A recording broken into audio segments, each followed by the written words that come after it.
I'll start. Good evening, everybody. Welcome to the market strategy session for April 26, 2015. Glad that you could join us this evening. I'm going to go over the earnings announcements and the economic reports to watch for this week. Okay. Whoa. I'm trying to make this bigger here. It's not easy here. Okay. So we got, let me get rid of this. Oh boy. Z sounds. Apple reports. Wow. Apple reports Monday night, huh? That's strange. Usually they're a Tuesday reporter. But anyway, all eyes will be on Apple. And that'll be the big one for this week. I doubt we can get bigger than Apple, but we'll see. See what else we got. I did not have a chance, unfortunately, to go through this as well as I should have. I only did some preliminary looking, and I missed Apple on Monday, so I didn't really do that good, but I got caught it for us, so that's most important. My favorite place in the world, Buffalo Wild Wings. They're probably... well, I can't say that because then you guys will think it's advice, but I would say with the amount of times that we're going there, my family goes there. I'd be surprised if they, and I'm going there Saturday night to watch Pacquiao and, what's his face, Mayweather. It's cheaper to go there and eat wings than it is to buy it on pay-per-view. So why the heck am I buying it on pay-per-view? You got Ford, you got GoPro, JetBlue. Yeah, that's not going to move us. So the big one is Apple this week. Got a lot of the big pharma. You got Bristol Myers, I saw. You got Pfizer. You got Merck. They're reporting. So that's definitely something to pay attention to. Is Valero's reporting, but these are not gonna really affect us that much unless Paul has something else to say about this. I just think all eyes will be on Apple, and then maybe something else will come out of the blue. I mean, you got to look every day because you don't want to be in a stock and quote unquote accidentally hold it overnight. Like when I worked for the thief, he would accidentally, anytime earnings would come out and they would go against him. Oh, Baba, I meant to sell it and I forgot. And of course, every time that earnings went for him, he would always say, yeah, I took the chance to hold it over, but, I just knew the way they were trading, they would blow out. So Is that thief.com? I wish, but no, I wish I would have got that name, thethief.com. Okay, I'm still looking. I don't really see anything. Paul, you don't know anything reporting important this week, right? Just Apple. Yeah, Apple's the only thing anybody cares about. Yeah, and then well, what about Tazar? Don't forget Tazar. All right, so this week, economic-wise, not much Monday. They're yellow, so I really don't care. Tuesday, we have consumer confidence. That's at 10 o'clock, so that's during the day. I always like to, watch those, especially in case you're in something. Pre-market Wednesday, advanced GDP. Then you got the Fed statement and the federal funds rate. So it's FOMC week. You got Thursday, you got the CPI over in Europe. You got weekly unemployment claims, Chicago PMI. And Friday, you have ISM manufacturing. So the talk this week will be the FOMC meeting. Now, for those of you in the market timing workshop, there is that trade to take ahead of FOMC meetings. Last time it was a monster. For those of you, I got a couple emails for those of you who took it. This time it may not be relevant, Paul, right? I'll check with Paul on Tuesday, but right now it's probably not going to be relevant, right, Paul? The way we're trading doesn't look like it's going to be. So last week, I'm going to hand over to Paul in a second. Last week, we finally broke out of this mishmash. Matter of fact, I was so happy that I actually did a market video. I haven't done one in a couple of weeks. And I actually started writing the email, sketching out the email for tomorrow morning because I'm like, finally, we break this freaking congestion. Now, of course, we can come right back inside it, but I still think 212.97 is happening, okay? I think it's going to happen sooner rather than later. Of course, I said that back here and it didn't.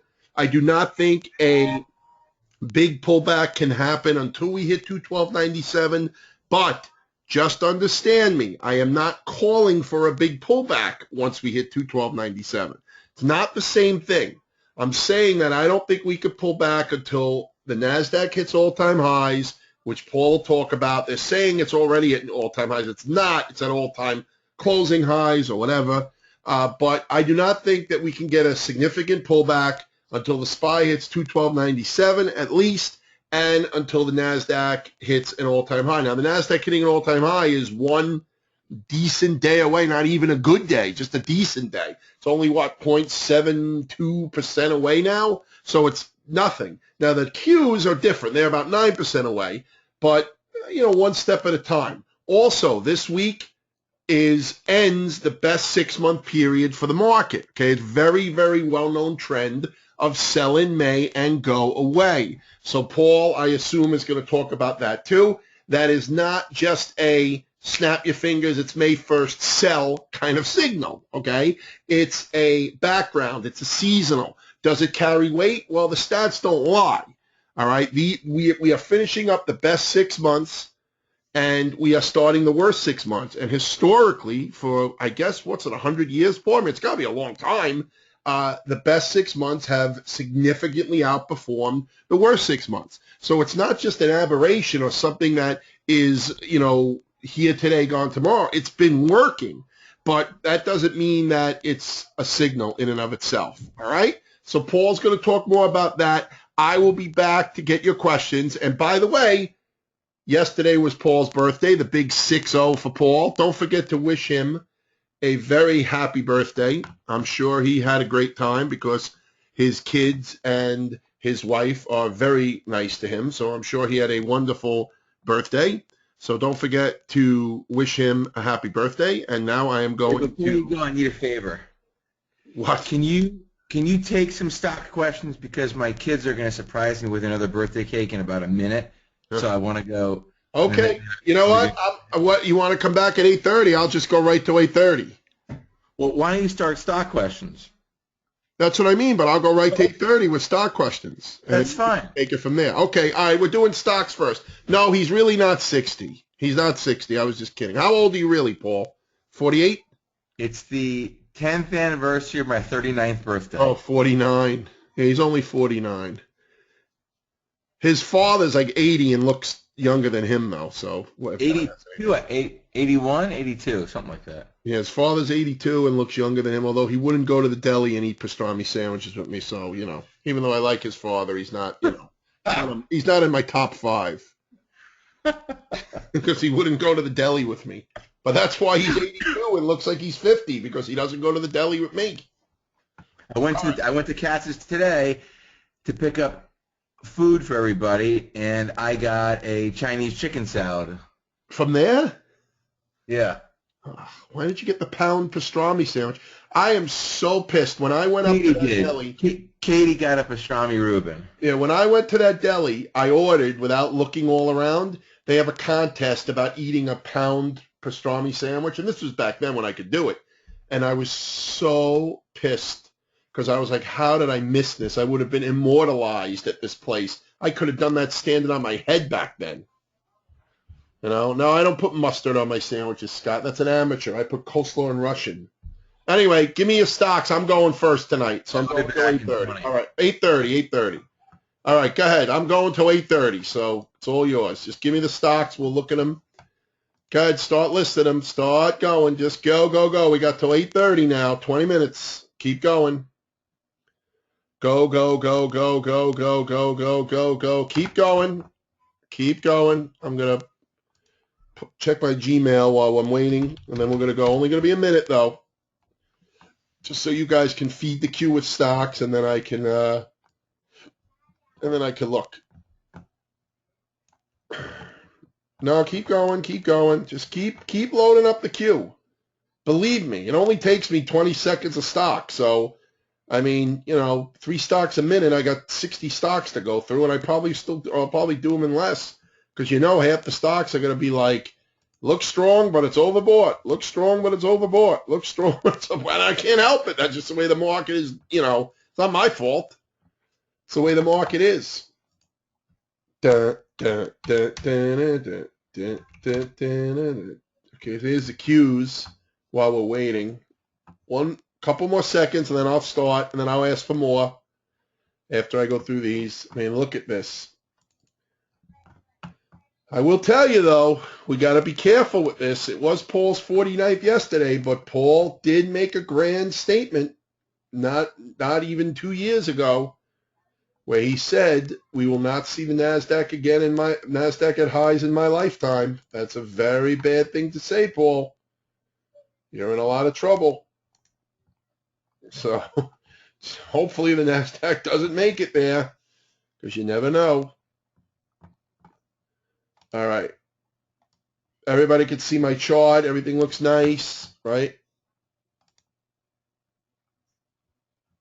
Let's see. Could be a little bigger, right? I'll make it a little bigger, then I'll go through the stocks. Okay. All right. That's it. No more stocks. Let me go through these, and then I will come back and ask you for more. No more. That's it. Don't put them in. Thank you. Let me go through these, and then I will ask you. Okay, so Yelp. Now, Yelp was one of the stocks on my crushed list that I thought was going much lower. I actually did a little write-up. I syndicated a little write-up about how Yelp is one of my ugly stocks. I think Yelp was actually going to go a lot lower, but it's showing signs of life. Now, whether this is just getting a tractor beam effect from the market, going up, the NASDAQ at, all-time closing highs or not, it doesn't look like it has any momentum to the upside, but I surely can't sit here and say it looks all-out bearish. It is above the short-term moving averages. It does look like crap. It is in a big picture, complex head and shoulders. I think it's going lower, but I don't have a short trigger right now. So I'd watch it. I'd see if it fails from here. And if it did, that may be the chance to get on board the short side. On the long side, it's short-term only. Maybe it gets back to that gap in the 56s. I mean, PEK is just I don't know what to say to you about this stock. I mean, it's just a monster. So, yeah, look for pullbacks. It looks great. I'm not short. I mean, I don't think you could short it anyway. But, I mean, I wouldn't look to short it. But, I'm not really looking at it that way. Why Allegheny Corp looks okay. I mean, I don't like this pullback and then this little bounce. So if this holds as resistance, it may want to go down to this level. But, I mean, again, looks like it's a pretty decent-looking stock. You could definitely argue that this is a bull flag. But, again, you got to wait for confirmation always. BAL, another one. Okay, this is the cotton ETN. It looks okay. It has to get above this. And if it does, I mean, it'll clear a nice size base here. I mean, there's a pretty nice size base if it clears this. This is going back multiple months. So if it can break out here, yeah, I mean, make a run back to 50. The India market, Dave, let's talk to Paul about that. I don't even know how to pull that up. He'll definitely look at that for you, though. GCC looks lower to me. This looks like it's in a bear flag, and it looks like it wants to go lower. MGA, sloppy. It's very sloppy. It is holding the 200-day moving average, so I can't get uber bearish on it. But all in all, it just looks sloppy. Stocks like this, it has to really they have to really tip their hand before I get interested. FXI is the same thing as the other one we were looking at, PEK, right? I mean, it's just a total monster. Wait for a pullback. I would not be shorting it and just, look to get on board a pullback. See us holding, watch the 50-day moving average to come in and hold the support. It's a little sloppy. It has short-term upside momentum, but overall it is more sloppy than anything. LE, looks like it's going lower. LE looks like it's going lower. Land's End, okay, getting cracked a little bit here. NRG, sloppy, but could be an inverted head and shoulders. Still got to get over that 200-day moving average before I really become interested in it. EWT, again, I don't know what to tell you with these. Big gaps here. Wait for pullbacks, pauses. Look to get on board. Guild, Everybody asks about Guild every week. Somebody asks about Guild. It may be you all the time, Rich. I don't know. I don't pay attention, but I will now to see if it's always you that's asking about it. And unfortunately, I cannot give you or whoever asks any better information than I could last week. I could redo the lines a little bit if that makes you feel better, but otherwise, it's still just consolidating and has not tipped its hand yet. So it still has to tip. It has short-term moves. I mean, if you want to play it off a 60-minute chart or a 20-minute chart, a half-hour chart, but otherwise it's really not tipping its hand. Disney's a monster. You know, full disclosure, my kids own Disney. They're my boy's godfather gave them Disney stock, or gave one of them Disney. I can't remember if one or both, but he's godfather to two of my kids. I think he gave the one he's not the godfather to, so whatever it is. Anyway, he gave him some gifted Disney stock. My father-in-law gave them Disney stock. So full disclosure, I am not looking to sell that stock anytime soon. Probably looking to just leave it for them. I personally love Disney. I love the business model. I wasn't always a big fan. But, I mean, I'll tell you, my first son was born in '07, so he got a good deal on some of this stock. Not as good as down here. If he would have been born in '09. But he was born in '07, so he did okay. And then my second one was born in '09, but not until right around here. So he got a better deal on it from my father-in-law, at least. And, I mean, it doesn't matter. Either one, they're still looking good with it. I just love Disney's model. You know, I think they have, they're very smart with their acquisitions, but that's a personal preference, okay? But again, I'm not trying to pump up my kids' holdings. So it's strong. It needs a pullback or a pause to safely get on board, in my opinion. Facebook, sloppy up here, but I mean, is it worth a short? I don't think so. I think it's more sloppy than anything. So I'd like to see if it could move out of this pattern and go higher. JO looks low to me. Looks like it's in a bear flag. DN. Okay, I don't have DN, so it's not DN because it's DIN. That's why. Okay, very good. So Dine Equity, yeah, I mean, it's on the bounce, but overall, I mean, it looks kind of head and shouldery. Again, is it just an all-out short here? I don't know. It's some pretty good momentum here. You know, here's the deal, and I don't want, every now and then, I haven't gotten one in a little bit, but I know that it's coming sooner than later. I'll get like a complaint that, you don't go over my stock in detail enough.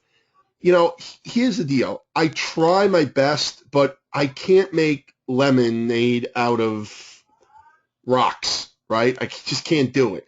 And in my opinion, in a market that is in a very strong uptrend and, seeing buyers coming in and people looking for laggard plays and others looking for leader plays, there are better, if a stock is not, I don't want to call it a pristine setup because then forget it. I'm looking at 2 stocks a week tops. So it doesn't have to be pristine, but, it has to be a good setup. And a stock like this DIN, I just don't see it. Now, maybe it'll have news or earnings or something coming up and the stock will go to new highs and you'll say, hey, well, you said it didn't look good. Well, yeah, I can't predict news or earnings. Right now the stock looks sloppy. I don't think it's an all-out short, like I said, but it needs work for me to really be like, hey, this is a nice buying opportunity. Newmont is a strange one because gold, I think, is going lower here. Newmont really has to clear this 2750 handle to get going. All right. But right now, again, it's a little sloppy here. Whirlpool. Again, this reminds me of the stock DIN we just looked at, right? Very, very strong, no doubt. I mean, 50% gain in a few months. I mean, this is a monster move. Maybe even more than 50% here, right? But now it's pulled back and it's, all right, maybe it's going to get going, but it really has to get through this little peak here, 204 and change, or what's it, 205, for me to really get interested again to see if it'll get up to the highs. Right now, you always got to worry, is it going to get hung up on the 50-day moving average? Okay, GLD, Yeah, I think GLD's going back to the lows. I think gold, GLD, I think it's going back down, lower. XLE is coiled up right here, but, the first target would be to the 200-day. This is a great example of how a wedge, when everybody says, oh, this is bearish, it's a rising wedge, it's bearish, but it's not. Wedges are not bullish or bearish. They are consolidation patterns, and in this case, it popped up to the upside. This is a really nice coil here. Really nice coil. Doesn't mean it's going to go higher, but if it does break out, let me get my trend line tool out. If it does break out to the upside, though, I mean, you do have a little bit of trouble right at the 200-day that you really have to pay attention to see if it can get through that. SGG. I mean, the sugar ETN, it's at resistance here. If it clears this, if it gets above this last little high here, then yeah, maybe I'm interested. Maybe it can get up to the 200-day. But, right now I'm not a big rah-rah around it. Yeah, Delta we looked at last week, right? It had the coil right at the 200-day. It did break out. Now we got to see it get over this line. If it gets over this line, it should go to new highs. I mean, I don't have the fib exactly on it, but if it gets above it and sticks, looks like it'll have the bullish momentum in its back. Guess, yeah, I mean, Guess is consolidating here. You got a wedge, some sort. I mean, does it suggest that it does this? Yeah, if the bottom's in, it does. But remember, this is down whatever it is. It's down 50% or more in whatever this is, 8 months, 9 months, whatever it is. So, yeah, I mean, rah-rahing on this to call this super bullish, great. But, you got the 200-day moving average that comes in as potential resistance there. BSBR. Look for the 200-day moving average on this. This is a weird one, but looks like it has some short-term momentum. It's got to get above that 200-day to really turn it into long-term momentum. CMG, yeah, I mean, the gap down below the 200-day, it's holding support right now, but, if it breaks through that, you got this low down here. You got the gap fill down here. You got to watch. So these are the next levels on the downside. If it holds from here, it's got to get above these short-term moving averages. All right, SMCI. Yeah, again, this is an interesting one, right? It came up, it smacked into the 50-day, now it's below the 200. This is going to move one way or the other pretty soon, the super microcomputer. So we're right at the lows right here. If it holds, see if it can rotate back. If not, and it consolidates, then yeah, it has a potential to break down here and go to those lows. So we want to pay attention to that. Hang on one second. Sorry, that's my text. I got to make sure make sure nobody important is texting me. Hang on. Of course, somebody important is texting me. All right, sorry. So we want to see what's going on with that one. See if it holds the 200, or I'm sorry, holds the support here right under the 200, or it breaks through. Lulu, yeah, Lulu's interesting. So it broke out to the upside, and now it's consolidating here, and it's tried to break here. So it's really got to get above 70 to go here. PM, it's too sloppy, and it got over the 200. Now it's right back down below it. I mean, I don't know. Probably needs a little bit of time to form a coil or something. Groupon's interesting because it's held 1, 2, 3 times at the 200. Will it hold the fourth? Now the deal is, if it holds here, then we want to watch to see if it could break out the top of this. But if it doesn't hold, it could accelerate down to the lows because it's tested support, tested support, tested support. It finally gives way, PG looks like it wants to go lower. Really not acting really well here. UNH, nice and strong. Still looks like it wants to go higher. It's consolidating. Wait for a pullback. Wait for a breakout. CYNO is overextended. Wait for a pullback or a pause. But also this looks good. Looks very nice here. Whole Foods, yeah. I mean, this pullback's a little long in the tooth. Is it going to go to the 200-day or is it going to turn from here? We'll have to wait and see and watch. CU,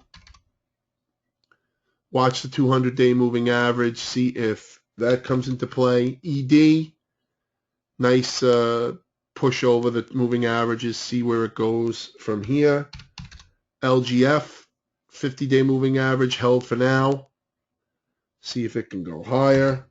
CGES, okay, this is an interesting one. So it was in a pretty nasty downtrend over the last couple of months. Now it broke out of the base and it pulled back here. Now let's see if it can go up from here and head towards that 200-day moving average. Okay, Twitter. Yeah, just it's consolidating, but it really has to decide what it wants to do here. They have earnings coming up.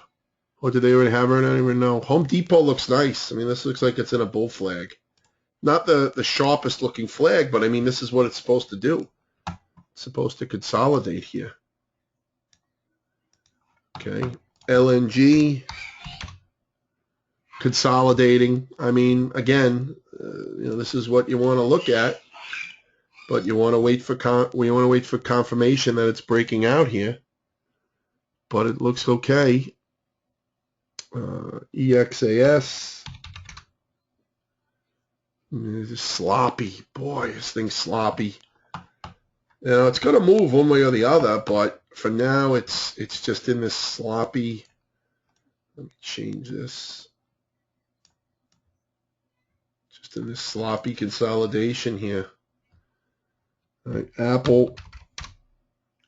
Apple looks like it wants to go higher here. See if it can test the highs. I think we did Dow Chemical already, right? I don't think we did. Okay. So Dow looks like it wants to move higher as well, right? It's a nice little consolidation on the 200. Now it's trying to lift, see if it can go or not. STT. Yeah. I mean, it looks okay. I'd be looking at pullbacks for buying opportunities. A little sloppy, but I do like the way it broke out of its consolidation. Friday's candle, I wish that wasn't there, but you can wish in one hand and crap in the other. See what gets filled first. Intel is in a consolidation here, so I want to wait to see where it goes from there. Excuse me. WBA. Watch the 50-day moving average, see if it holds. If it does, it should turn around and try to move higher. If it breaks the 50-day moving average, you have support on the way down here. You got, 80.62. You got 76.52.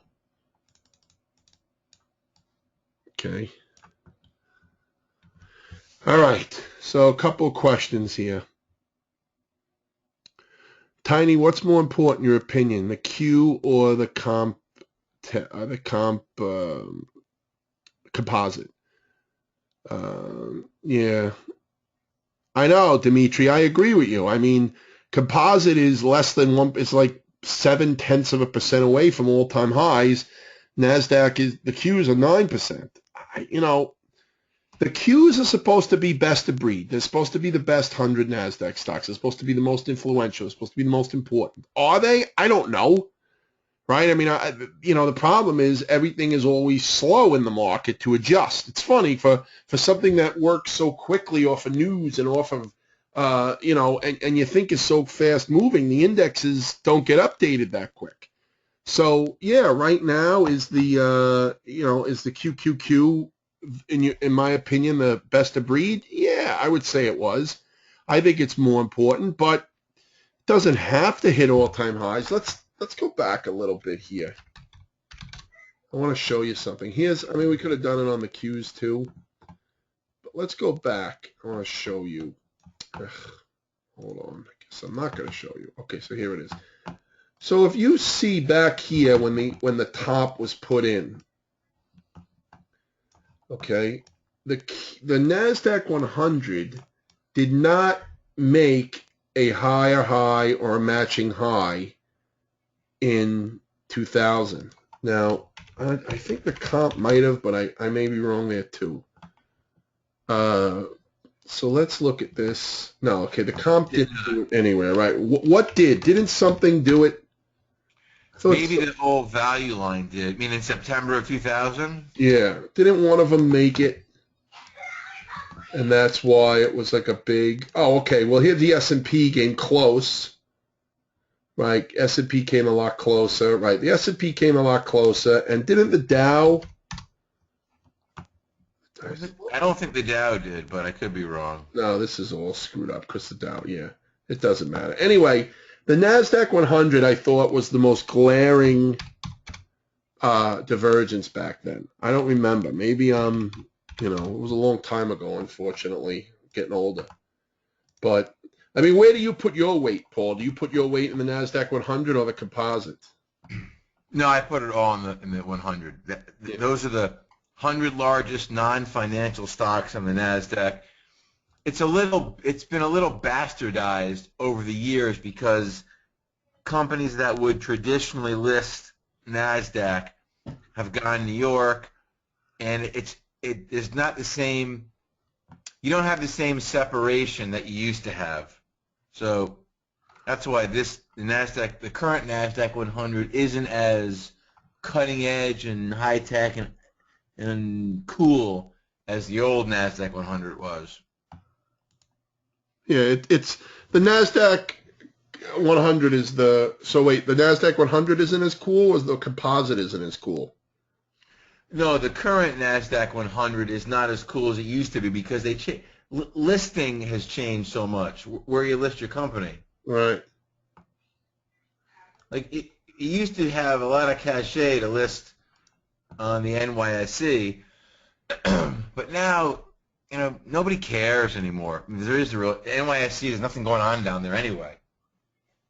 It's a whole different, so I don't think it matters like it used to. But the NASDAQ 100 to me is much more important than the comp. Okay. Well, it's all yours. I hope the cake was good. Well, my kids liked it. I did not, but who cares? Why? What was in it? It was ice cream cake. Oh, it's the best. So, but ice cream cake really isn't cake. I mean, that's the problem. And I mean, I'm an ice cream cake fiend, so I love it better than anything. But technically, right, it's really not cake. It's just ice cream molded round. That's all it is. Listen, after last night, it was to have a little birthday celebration here was fine. So Friday night, those of you guys who live in the East, it was freezing. It was 42 degrees. It was gray, and the winds are blowing at 20. So I made my daughter and her team practice in the cold because I told them that losers quit in bad weather, and we're not losers, and nobody else is practicing tonight but we are.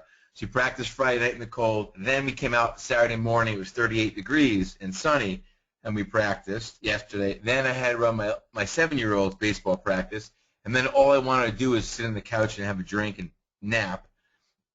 But the kids convinced me that for my birthday, I should take them to Six Flags. So we spent the afternoon and evening at Six Flags, and then on the way home, they surprised me with this place called Captain Jimmy's. It's a whole pirate theme, and I felt like it was back in 1978 because they had 6-foot or 5-foot pleather booths. They had a band of people in their 70s, and the clientele was in their 70s.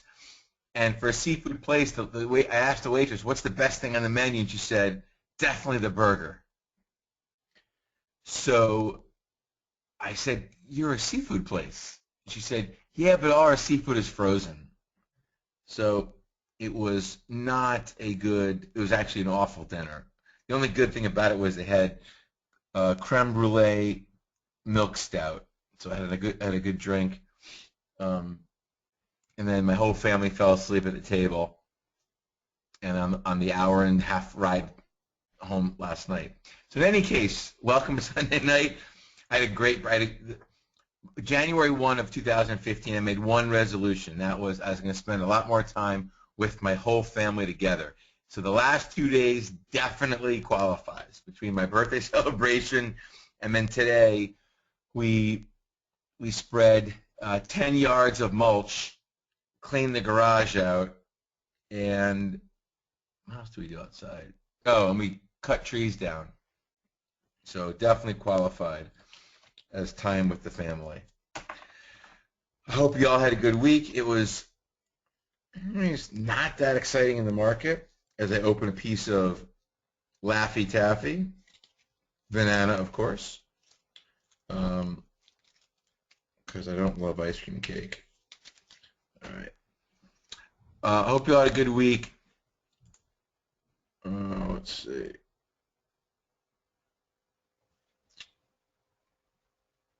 Let me set up here. So I had the adrenaline rush all day. I went to the Lowe's. We got a pallet of salt for the water softener. I had two high school kids come over to help us out, and I was running all day. And then the minute you take a shower and relax, get that your muscles die and you're exhausted, which is exactly how I feel now. So let's dive in.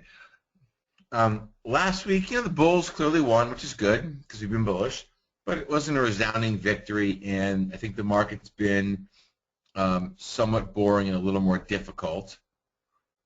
So you look at the futures right now, S&P is flat, and the NAS is essentially flat. Nothing going on there. This week, I forgot what Tiny said. I know Apple's, I think, tomorrow, and I think the Fed is later this week, if I'm not mistaken. So let's dive into the major indices as I grab my water.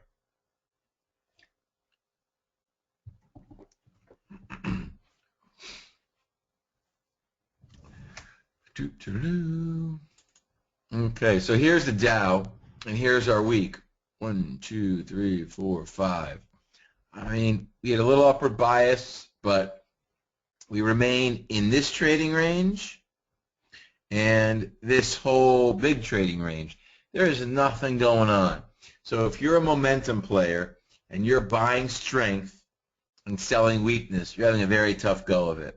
If you're a mean reversionist, which means you buy weakness and sell strength, you're probably doing okay.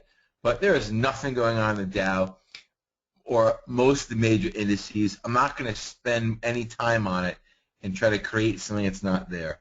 You give a slight edge to the bulls based on price, based on sentiment and indicators. You probably give a slight edge to the bears. How could you be anything more than neutral right now? IVV, same thing, a touch stronger. I said several weeks ago that if we ticket new highs, it's probably a selling opportunity. I don't think we're going to blast off to down 20,000 from here. So I'm thinking that maybe we reach up a little higher and probably a bit of a selling opportunity. The mid caps, not a mooch there. There's nothing going on. I do like that we have a flat top here. So flat tops, I do like to buy breakouts, and it's the only thing I will buy a breakout in is a flat top, which we have here, but nothing really yet. The Russell, guess what? More of the same. It's kind of a flat top, not as good as the mid caps, and definitely stronger than the Dow and the S&P. And finally, the Qs did break out last week. So it's a little bit of a head scratcher that the Qs are so much stronger than the rest, where it wasn't long ago when they were much weaker than the rest. For full disclosure, I have positions in the Qs, the Russell, the mids, and the S&P. I think I've got probably a 25% position in all four. Qs look obviously better. They're not at all-time highs yet, but they're at 14-plus year highs. And as I said in my 2015 forecast, I did think the Qs would get to new all-time highs, and I think we're getting closer. Not there yet, but getting closer. Europe, which, as you know, I've liked since the beginning of the year, continues to behave well in the face of horrid, putrid economic news. but the price action is still pretty good. So the fundamentals may want to make you hold your nose. However, the price action is still pretty good in Europe. And the emerging markets, which I've loved since the beginning of the year, continue to act well. No complaints. My two positions remain China, FXI, and the Philippines, EPHE. On my hit parade, which is new, is Hong Kong. I have not bought it yet, but I will be buying it probably in the next couple of weeks. So I'll keep an eye on Hong Kong. That's next on the hit parade. Let me pause and look at any questions.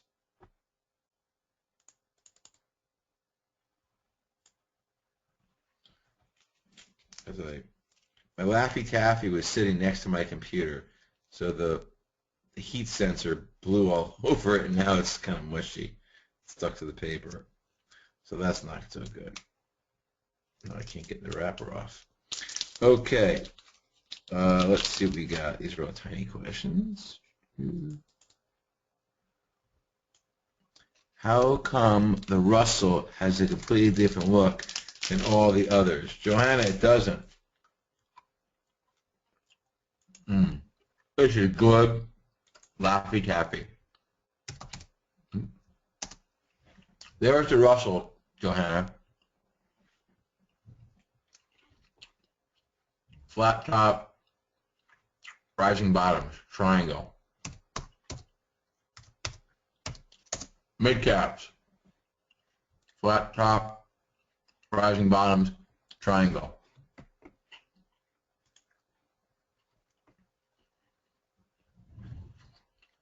Dave, India market lagging the world? Question mark. Yeah. India was on my list, but this weakness threw it off. So now you're wondering, is this the top?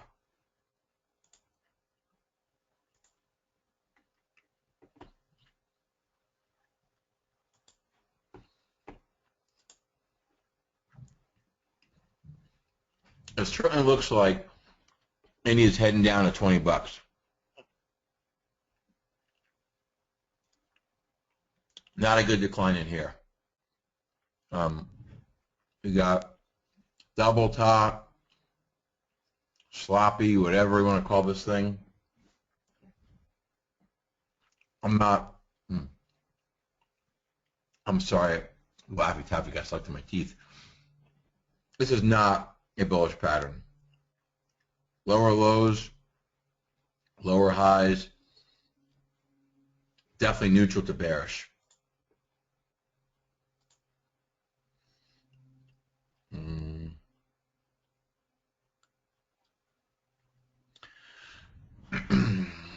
Let's see. We are trading so far above the 2,000 top on the Russell. That's true, Johanna, but in the mid caps as well. And everything else at this point, except for the Qs.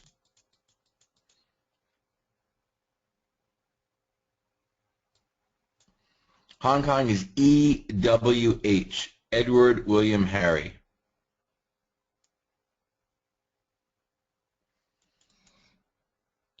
All right, Johanna, I'm not sure what you meant, but type it when you get a chance, and I'll come back and address it.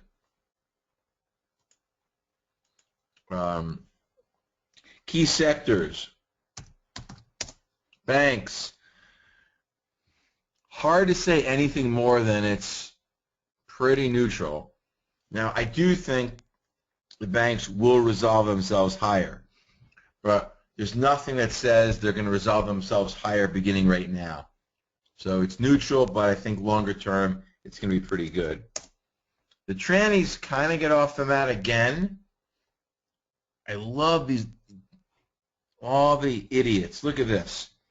You have a spike in volume. You broke out the bottom of the trading range.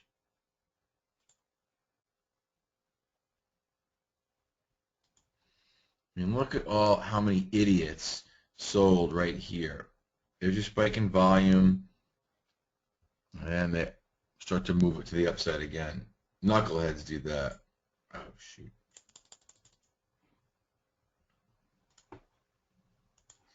So trannies are neutral as well. And the semis, overall, you have this big trading range since November, and the short one here. They're definitely trading weaker right now, the semis. They have in a long time. So I'm not ready to throw the towel in. I'm just commenting they don't look as great as they once did. Do we have to come down here and test the March lows? Possibly. But they don't look like they want to turn tail and head to new highs right now.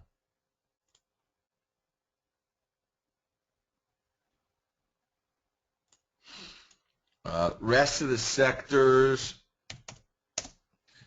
software, new highs, baby, led by Microsoft. Looks good. It's looked good for a while.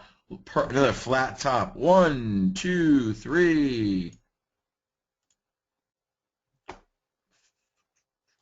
Flat top breakout on Thursday, and you're running. So hard not to like software. Telecom remains one of my picks for the year. I think it's acting fine. It doesn't trade very volatilely, but I think telecom is acting fine. AT&T, my sense is it will flag here. You have the earnings gap, beautiful impulse candle. Probably will flag or pen it right here and then head higher. And Verizon is breaking out of, oh my gosh, a flat top. So both Verizon and AT&T look pretty good.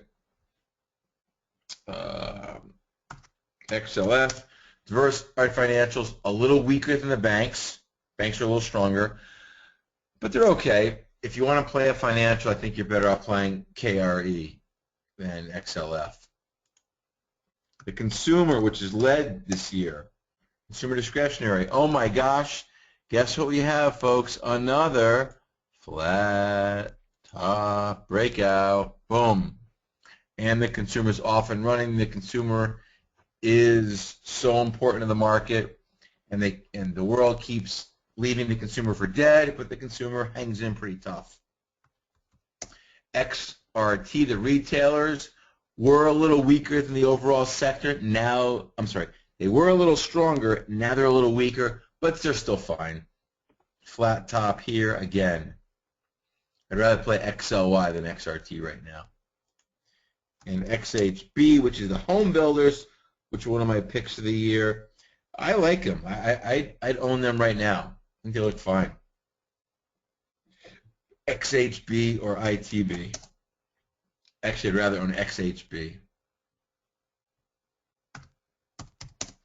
XLI industrials, they're going sideways. People all talk about dollar strength is killing this group. I think they're going to be proven wrong eventually. But right now, it's a big coil. For 6 months, they're going sideways. I think the ultimate resolution is significantly higher for the industrials. Materials, I haven't liked them all year. I don't like them now. They're Mets the Mets. I have no interest in the material stocks. Energy, XLE. You know, I've liked energy all year, although I'm an OIH, but this looks really nice. You got a nice consolidation here.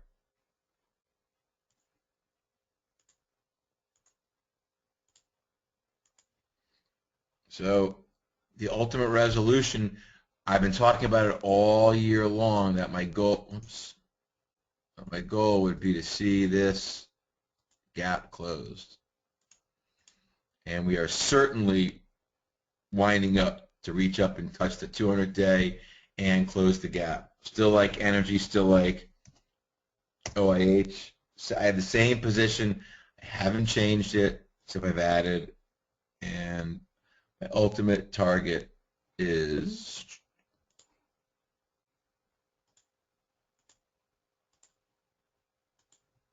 boom, 42-ish. Maybe a little short, maybe a little long. I don't care. That's where I think it's going. And while we're here, let me just pull up crude. which I am long as well. Still looks good. Nice rounding bottom. You want to call it a double bottom? I won't argue. You want to call it a rounded bottom? I won't argue. The target, as you know, has been into this low 60s, and that's where I think we're going, back to this low. So nothing new on energy. I've said the same thing every week all year long. Let's see what I miss. I missed healthcare, one of my biggest positions I own. I'm still fully long, locked and loaded. Hasn't done much for a couple of months, but it's drifting higher. And the point of reckoning is going to be when it comes back and tests this old high. Biotech, still locked and loaded long. Another one. They look very similar. No change here. I'm still locked and loaded long. I think it's going higher.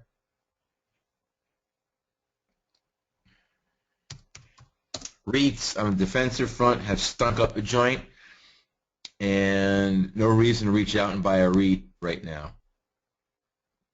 Defensive, and it does not trade well.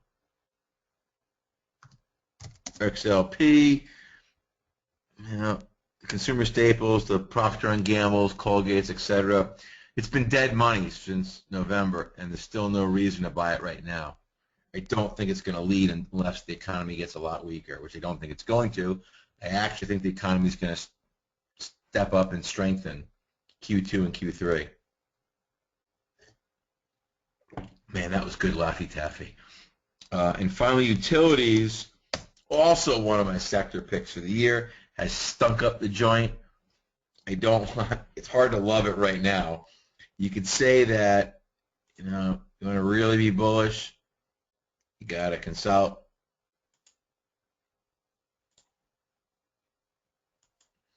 You want to say that this is going to resolve itself with a squeeze higher. Okay, I'll go along.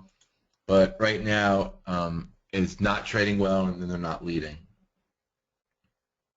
Let me look at any sector questions. Do I ever look at BNO? Well, no, I've never even heard of it. Oh, it's the Brent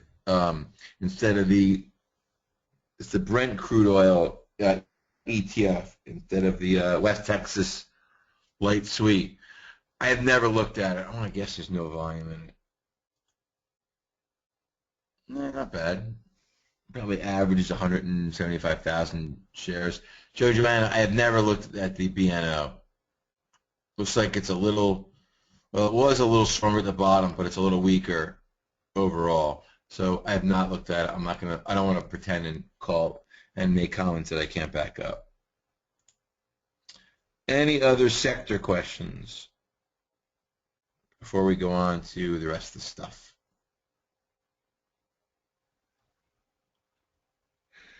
Yep, Leo, I'm going to get to bonds, I promise. Actually, in about 30 seconds, if nobody has any questions. Okay. So we covered crude oil already. Let's pull up gold and the dollar. So there's gold. I'll make the same comment I made last week. I don't have a short-term opinion at all. No conviction.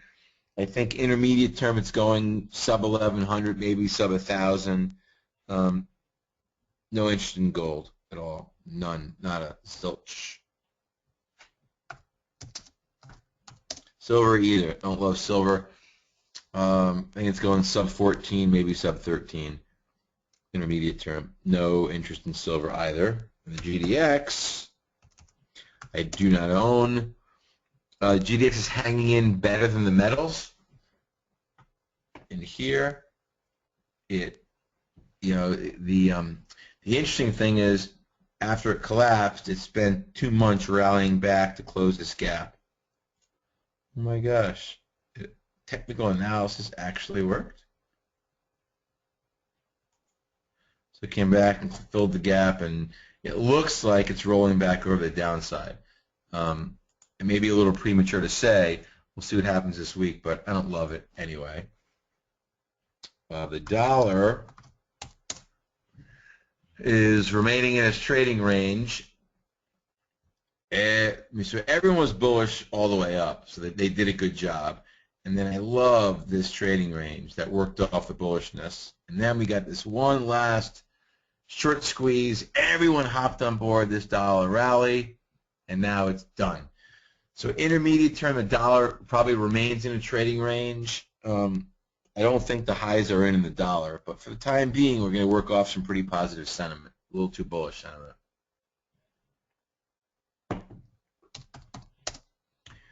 Which means the euro should go sideways and maybe rally a little bit. I think you can probably short the euro on another couple of percent rally for a much bigger move lower, but not yet. FXY, you already know my opinion for years and years and years. It's going to go a whole lot lower. Even if it rallies first, it's still going to go a whole lot lower because they're going to keep up in QE until they get it right, until they fail. Okay. FXC, Kent Looney. So Looney looks okay. Sorry.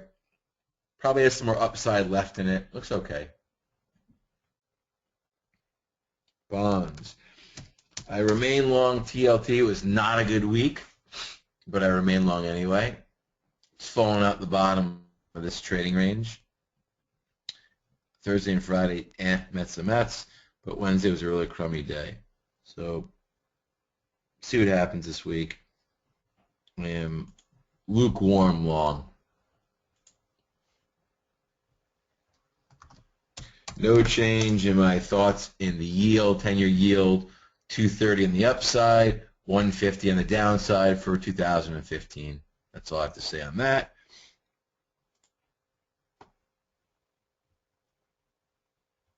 Let's see, PHYD, which is the PIMCO High Yield Fund.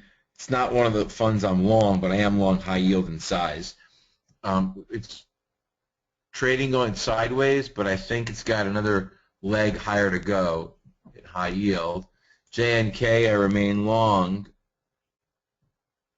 And digesting gains for a couple of weeks, but I think it's, maybe get a 40 handle going in this. That'd be really nice to get another run at 40 in JNK, but it still looks okay. The NYSEAD line, I didn't set it up right. Shoot.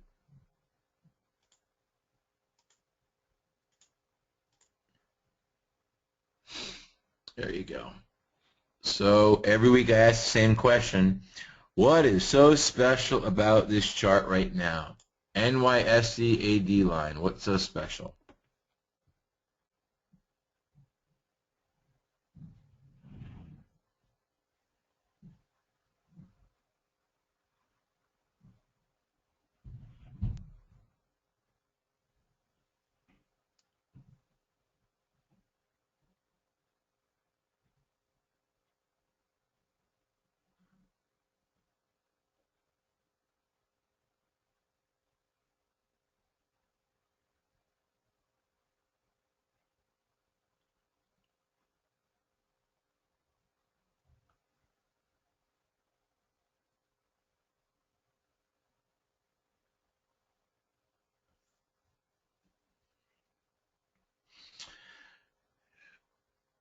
Yep, going higher, going higher, going higher, yes.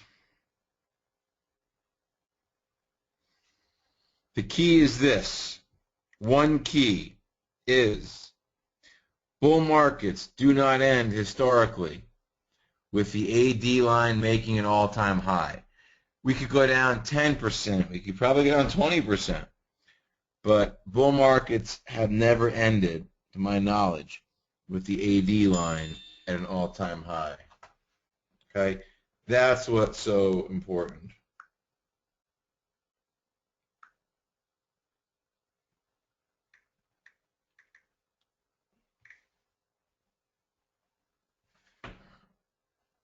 All right? What about the 30-year Treasury, Paul? Does that chart play a role? I mean, TLT is pretty close. I think Lee asked the question. Here's a 30-year Treasury. I know I stopped pulling it up because this was contract roll, and it screws up the chart. So the TLT is probably the best way to look at it, not the actual futures chart.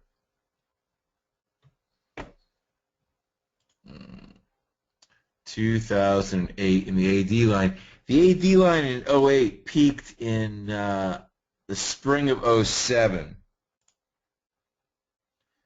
I think whoever asked that question. Let me see if I have that chart on my thumb drive. Oh, my thumb drive's not on this computer. That's not going to help us. I'll grab it for next week, but I'll ask that question. Lee, so the AD line in 2007 peaked in, hold on, let me see if I can find it on my other computer. Stay with me, guys.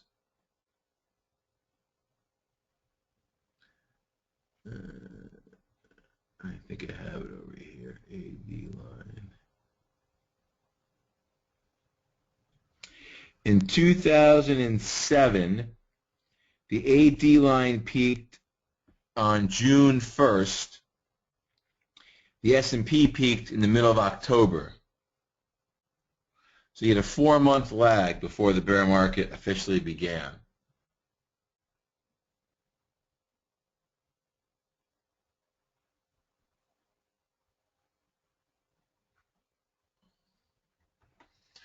And let's go on. We did bonds, we did crude, we did the big commodities, we did the currencies. What the heck did I miss? Oh, let's do copper and nat gas. Here is copper.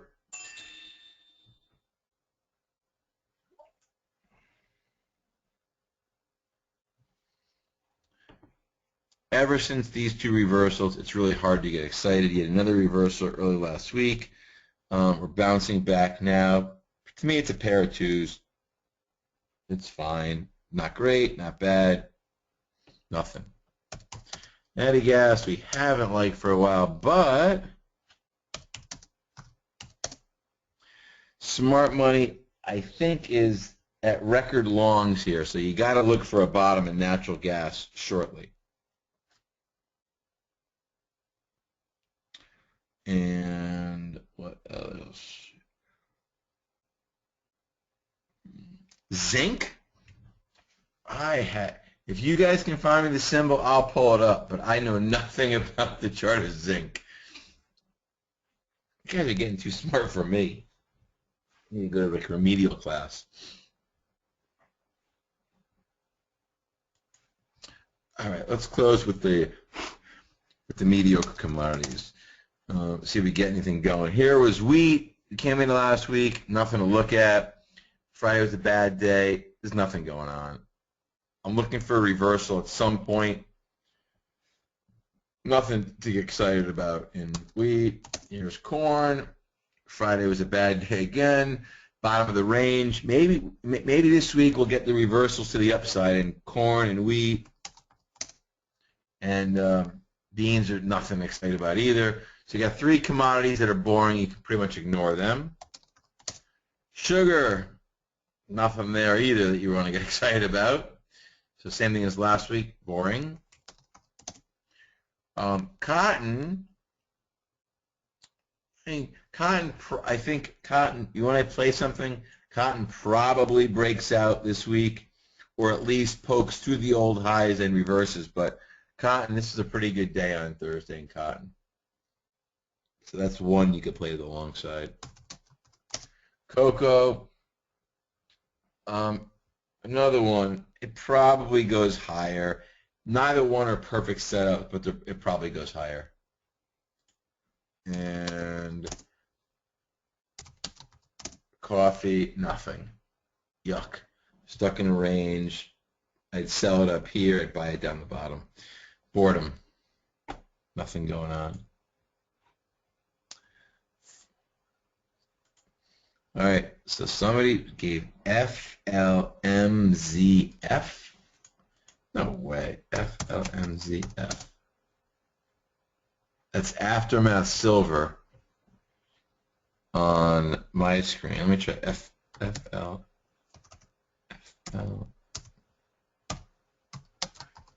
Continuation contract? No. I do not know the symbol for silver. Sorry. Copper we did. I mean, copper, again, had that reverse. Come on. My fingers hurt from mulching. Copper had these reversals of reckoning in here. You had 3 and 4 days. It's hard to get really excited. You know, Bulls put up a stand on Thursday. They tried in here. Maybe we run back to the old highs here. I don't know. It's hard to get excited about this right now.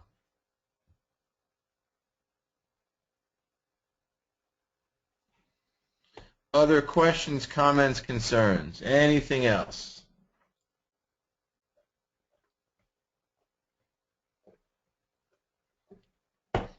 Fed's not going to raise rates this week. Whoops. Apple's is in an interesting spot. It looks like it wants to jump up and probably head towards 140, maybe 150. If Apple fails here without hitting a new high, I would say it's going sub 120.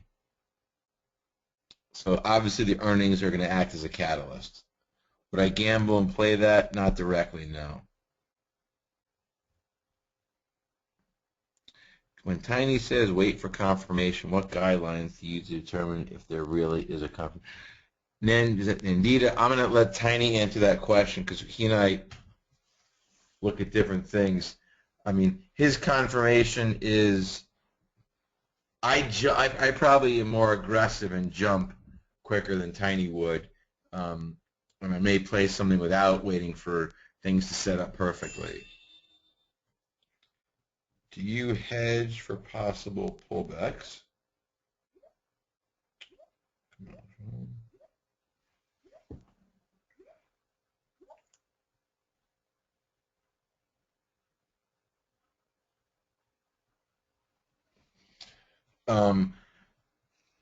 I would. So Jay, do I hedge ever? Absolutely.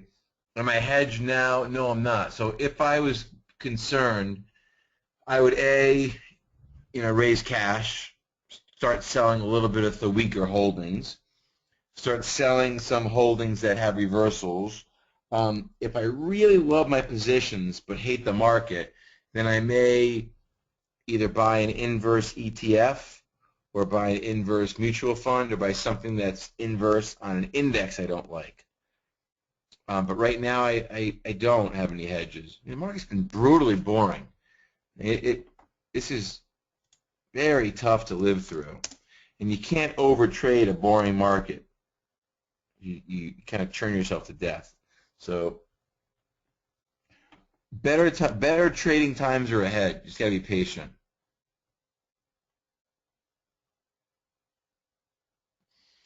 Let's see, Johanna, do the shippers play a role in where the market moving?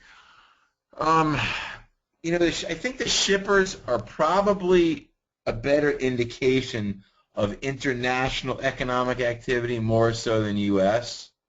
But to be totally candid, I haven't done a lot of work on it to check out the correlations of the shippers versus the S&P. I do watch Federal Express, and I do watch UPS. UPS had terrible earnings in here, and they're certainly showing you had a very weak first quarter. FedEx is not exactly the bastion of strength either. So maybe I will theorize that one of these stocks, more likely it's FedEx, has to get off its arse before the Dow really turns tail and heads to 20,000. What else?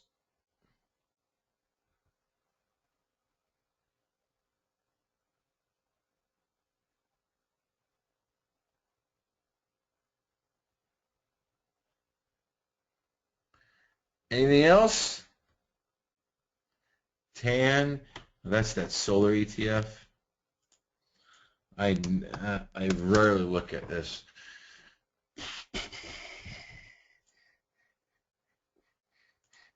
Wow.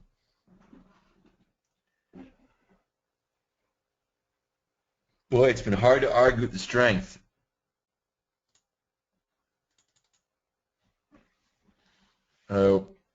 You would think that as it approaches the old highs, it's going to pause, probably either flag or pennant or have a deeper pullback and then rocket higher into the 50s. But I don't see signs that, even though it's gone from 30 to 50 in a short period of time, I don't see signs that it's over yet. FAN. What is this? First, the wind ETF. I don't even follow these. Probably should. I mean, FAN is pausing at the what? Moving at blah blah blah. FAN's pausing period. I don't have a strong feel on it. I haven't seen the trade. Monster decline. I think if crude oil rallies, FAN and TAN are going to rally as proxies for the energy market. You guys should watch FDN. That's the internet ETF. That's a good trading vehicle. And even SOCL, the social media ETF, is a good trading vehicle. They're fun to trade. They have big moves. What else? Last call. Going once. Going twice. Going 3 times. Okay, so this week we may get some moves based on Apple. On Monday, the Fed on, I think it must be Wednesday. I haven't looked at my calendar. That's it. Better times are coming in the market, folks, I promise. Just not right now. And with that, thanks, Randy. I'm going to enjoy the rest of my evening. My 7-year-old got me a Yankees sign. It says Yankees on it. And then he asked my wife if he could borrow it until I had room to put it up. My 10-year-old got me 2 bottles of scotch. No, a bottle of scotch and a bottle of bourbon. And then my 11-year-old, she got me a new shaving mirror for the shower. So they got me things I really do need and will enjoy. I mean, other than that, we're finito for the night. Tiny, you there? I'm here. Okay. All right, everyone. Thanks a lot. We'll see you next week.